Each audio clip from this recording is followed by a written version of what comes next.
Cabbage red colour fry తయారు చేసుకునే విధానం. క్యాబేజీ అరకేజీ తీసుకొని దీన్ని పొడవుగా ముక్కలు కట్ చేసుకున్నాను. మరీ చిన్న ముక్కలు కాదు. వీటిని శుభ్రంగా కడిగి వాటర్ ఏం లేకుండా తీసుకోవాలి. టేస్ట్కి తగ్గట్టుగా 1 స్పూన్ సాల్ట్, మరి కొంచెం నేను చూపించే విధంగా కొంచెం వేసుకున్నాను. 1/2 స్పూన్ పసుపు వేసుకోవాలి. కారానికి తగ్గట్టుగా కారం కూడా వేసుకోండి. ఎక్కువ తినేవాళ్ళు 3 స్పూన్లు వేసుకోండి. నేను 2 స్పూన్లు అయితే నాకు కరెక్ట్గా సరిపోయింది అనమాట. 2 స్పూన్లు వేసుకున్నాను. ఇప్పుడు దీంట్లో గరం మసాలా పౌడర్ 1/2 స్పూన్ వేసుకోవాలి. ఇదే విధంగా వేసుకొని దీంట్లో ఫుడ్ కలర్ కావాల్సిన వాళ్ళు రెడ్ కలరు కొంచెం తీసుకోండి. లేదు కలర్ ఏం అవసరం లేదంటే డైరెక్ట్గా కూడా చేసుకోవచ్చు. దీంట్లో 1 స్పూన్ అల్లం వెల్లుల్లి పేస్ట్ వేసుకోవాలి. ఇవి వేసుకున్న తర్వాత మొత్తం ఒకసారి ఇదే విధంగా కలుపుకోవాలి. వాటర్ ఏమి వేయకూడదు.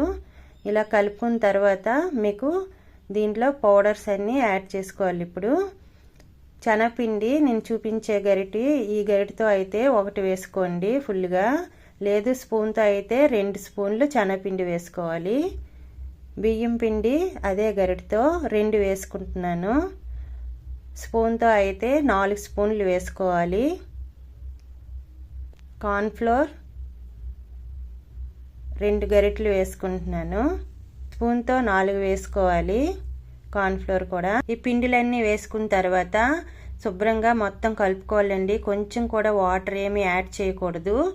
ఇది క్యాబేజీ నుంచి వచ్చిన వాటరే మనకు సరిపోద్ది. ఇలా కలిపే కొలది అది ముద్దలాగా తయారవుతుంది. చూసారు కదా, ఇదే విధంగా మొత్తం కలుపుకోవాలి. ఎంత బాగా కలుపుకుంటే అంత వాటర్ వస్తుంది క్యాబేజీ నుంచి. ఇప్పుడు డీప్ ఫ్రైకి కావాల్సినంత ఆయిల్ వేసుకొని హై ఫ్లేమ్లోనే మాత్రమే పెట్టండి. మీడియం ఫ్లేమ్లో ఫ్రై చేయకూడదు. ఇవి కొద్ది కొద్దిగా తీసుకొని ఇలాగా ఫ్రై చేసుకోవాలన్నమాట. ఈ విధంగా వేసుకోండి, నేను చూపించే విధంగా. వేసుకుని వెంటనే గరిటెతో కలపకుండా ఒక 2 నిమిషాలు ఉంచిన తర్వాత కలుపుకోండి. వెంటనే కలుపుకుంటే దానికి ఉండే కోటింగ్ అంతా ఆయిల్లో వదిలేస్తుంది అనమాట. ఈ విధంగా ఒక 2 నిమిషాల తర్వాత డీప్ ఫ్రై చేసుకొని ఈ రెడ్ కలర్ వచ్చే తర్వాత దీనిపైన కొంచెం కరివేపాకులు వేసుకోండి. పచ్చిమిర్చి కావలిస్తే 2 ముక్కలు కట్ చేసి కూడా వేసుకొని ఒక 2 నిమిషాలు ఫ్రై చేసుకొని ఈ విధంగా కలర్ వచ్చాక తీసుకోండి.